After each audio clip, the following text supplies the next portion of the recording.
नमस्कार मित्रों, क्या तुमने टेक्निकल रशीद को सब्सक्राइब किया? वीडियो को लाइक किया? वीडियो को शेयर किया? जा पूछ क्या। हेलो मेरे दोस्तों, मैं हूं रशीद। और क्या आपको पता है, इंडियन कार्टून और इंडियन एनिमेशन इंडस्ट्री ने 2014 में 4,490 करोड़ रेवेन्यू जनरेट किया था, जो कि उनके ही पिछले साल के रेवेन्यू से 13% ज्यादा था। जबकि वही अगर जापानीज एनिमेशन की बात करें तो इसकी दुनिया में इतना ज्यादा क्रेज है कि इसने पिछले साल 140 लाख करोड़ रेवेन्यू जनरेट किया था। बट देखा जाए तो ये दोनों तो एक ही काम कर रहा है, दुनिया को एनिमेशन से एंटरटेन करना। तो आखिर इनकी कमाई और नाम में इतना ज्यादा अंतर आया कैसे? इतना ही नहीं, चाहे एनिमे हो चाहे कार्टून हो, दोनों ही OTT प्लेटफॉर्म नेटफ्लिक्स पे छलांग लगा दिया है और कांटे की टक्कर दे रहा है एक दूसरे को। तभी तो एक तरफ famous anime Naruto Shippuden India का टॉप 10 स्ट्रीम शो में शामिल था, वहीं पे रिलीज होने के कुछ दिनों के बाद छोटा भीम को नेटफ्लिक्स पे 27 मिलियन प्लस व्यूअर्स ने देखा था। ऐसे में इस कंपटीशन में कौन है जिसे हर कोई देखने को होता है मजबूर, और कौन है जो कम इंटरेस्टिंग होने की वजह से होता है हमारे आंखों से गुल? तो चलो जान लेते हैं आज के इस वंडरफुल वीडियो में title Japanese anime versus Indian cartoon. सबसे पहले हम इनकी शुरुआत से शुरू करते हैं, जिसमें सबसे पहले हम इंडियन कार्टून्स की बात करेंगे, जो भले ही आज इंडियंस को एक आंख नहीं भाती, वैसे ही हम किरण को स्पेसशिप तक उड़ाएंगे। लेकिन उन्हीं इंडियंस को ये जानकर हैरानी होगी, इंडिया में एनिमेशन की शुरुआत 1934 में ऑन अ मूनलाइट और दी पी ब्रदर्स से शुरू हुई थी। हालांकि ये 3-4 मिनट का फिल्म थी जिसे गिने चुने लोग ही देखे थे, पर इसी संख्या को ढेर सारा बनाने के लिए एंट्री मारा डिज्नी ने, जिसने इंडिया में न सिर्फ पहला एनिमेशन स्टूडियो एस्टेब्लिश किया बल्कि इंडियंस को एनिमेशन की ट्रेनिंग भी दी। फिर जैसे जैसे ये इवॉल्व होते गए वैसे वैसे ये इंडिया में ट्रेंड करने लगा। लेकिन एनिमेशन की ये शुरुआत इंडियंस के लिए काफी अलग थी, क्योंकि लोग यहाँ कार्टून तो देखते थे पर स्क्रीन में नहीं, बल्कि कॉमिक बुक्स, न्यूज़पेपर या मैगजीन में। जबकि हम जापान की बात करें तो पूरी दुनिया जानती है कि वो खुद को बाकी दुनिया से 4 कदम आगे रखने में बिलीव करता है, और इसी बिलीव को सामने रखते हुए जापान ने अपने यहाँ एनिमेशन की शुरुआत 1917 में कर दी थी। लेकिन आगे बढ़ने के लिए जापान को बहुत से चैलेंजेस का सामना करना पड़ा था, क्योंकि जिस वक्त जापान ने एनिमेशन की दुनिया में कदम रखा वो साइलेंट दौर था, और अपने कटआउट्स के जरिए एनिमेशन दिखा पाते थे, जो उस समय में काफी कॉस्टली था। और साथ में डिज्नी की कार्टून्स की बदौलत उनके तगड़े एनिमेशन ने जापान की एनिमेशन को दुनिया के नजरों के सामने मिट्टी में मिला दिया था।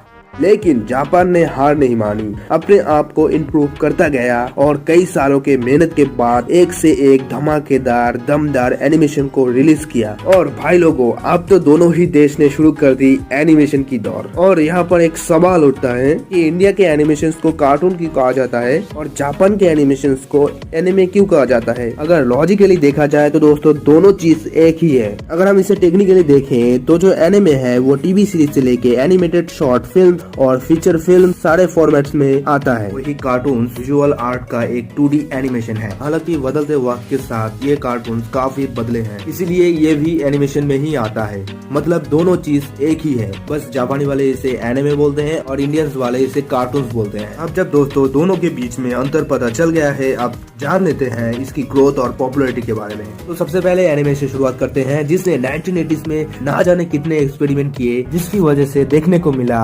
गंडम, ड्रैगन बॉल, मैक्रोस जैसे कई सारे एनिमेशन, ताकि एनिमेशन की दुनिया में नाम बना सके।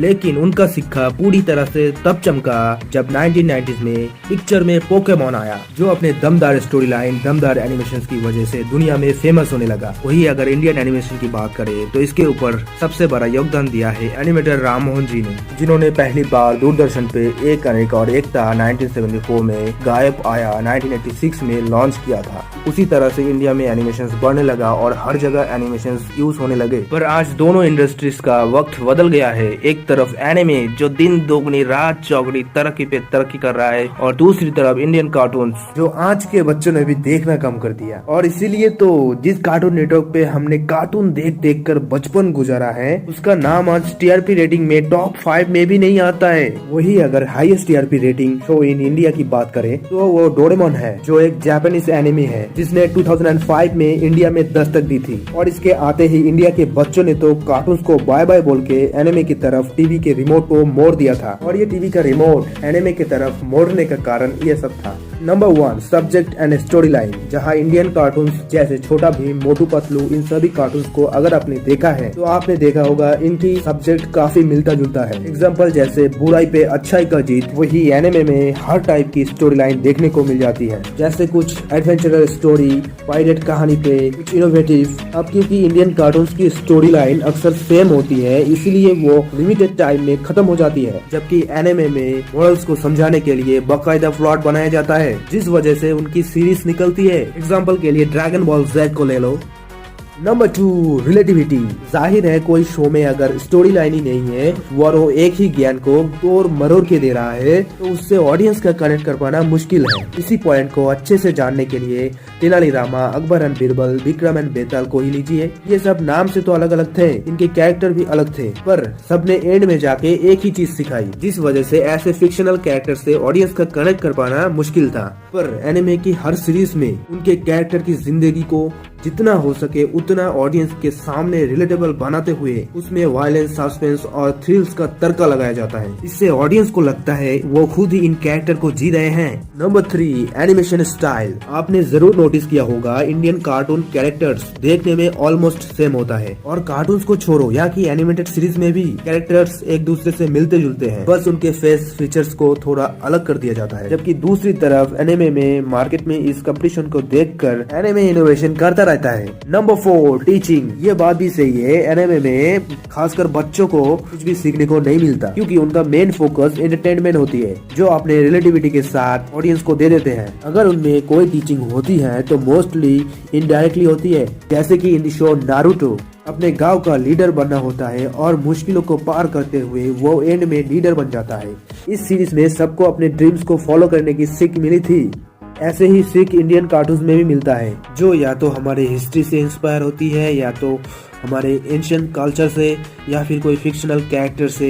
Number 5, target audience. इंडिया के कार्टून्स ज्यादातर बच्चों को टारगेट करके बनाया जाता है, बट एनिमे सभी तरह के सब्जेक्ट पे बनाया जाता है, एक्शन, सस्पेंस, लाफ, इसलिए उनकी टारगेट ऑडियंस काफी बड़ी होती है। बड़ों को लेके छोटे तक सबको जोड़ के रखते हैं। तो दोस्तों, पॉपुलैरिटी और व्यूअर्स को देखकर यहाँ पर जीत हुई है एनिमे की। अब ऐसा नहीं है कि इंडिया में बड़ी बजट में कोई एनिमेशन नहीं बनता है, जैसे कि रोड साइड रोमियो जो 35 करोड़ से बनाया गया है, लेकिन उसे मेकर्स के अलावा कोई भी नहीं देखा, और उसका रीजन है लैक ऑफ रिकॉग्निशन और गवर्नमेंट का लगाया हुआ सेंसरशिप, जो कार्टून्स में भी कैची चलाती है। और यही वजह है इंडिया में ऐसे एनिमेशंस नहीं बनते हैं। पर आपको क्या लगता है, ग्लोबल लेवल पर नाम कमाना है और अपने मार्केट को जापानीज एनिमे की तरह बड़ा करना है, तो यहाँ के लोग और गवर्नमेंट पॉलिसीज का नजरिया बदलना चाहिए?